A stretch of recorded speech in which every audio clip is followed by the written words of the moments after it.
নতুন ঠিক এখানে গত 2 দিন আগে আমাদের 2 শিক্ষার্থী বোন, আমাদের 2 বোন মবের হাতে বিশ্রী ধরনের নিপীড়নের শিকার হয়।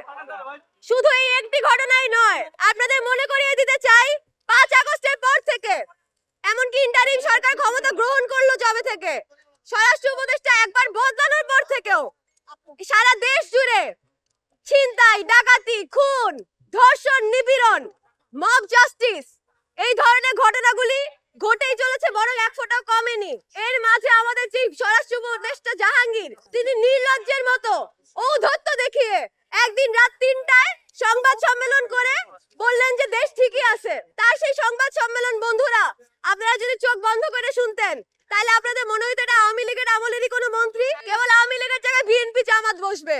আমরা যে জুলাই গণ অভ্যুত্থানে প্রত্যেকে অংশ নিয়েছি, আমাদের কিছু স্বপ্ন ছিল, আমাদের কিছু আশা ছিল, কিন্তু আমরা দেখতে পাচ্ছি এই অভ্যুত্থানের পর আমরাই যারা সেখানে সম্মুখ সারির সহযোদ্ধা অংশগ্রহণকারী ছিলাম, আমাদের যে বিন্দুমাত্র নিরাপত্তাটা নিশ্চিত করার দায়িত্ব ছিল এই সমন্বয়কদের, এই রাষ্ট্রের, এই উপদেষ্টাদের, তারা তা করতে পারেনি। পুলিশ ধর্ষকদের ধরতে পারে না, মব ঠেকাইতে পারে না, চোর ধরতে পারে না, কিন্তু ওই মিছিলে ঠিকই তারা বাধা দেয় এবং সেই বাধায় আমাদের বেশ কয়েকজন সহযোদ্ধা তারা আহতও হন।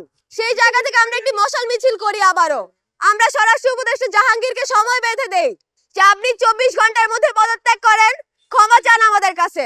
তিনি তা করেননি, ফলে তার পদত্যাগের আর কোনো প্রশ্ন নাই বন্ধুরা, তাকে এখন অপসারণ করতেই হবে।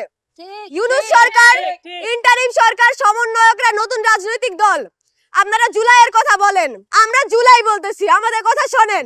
জাহাঙ্গীরকে ফালাই দেন, জাহাঙ্গীর আমাদের নিরাপত্তা দিতে পারতেছে না।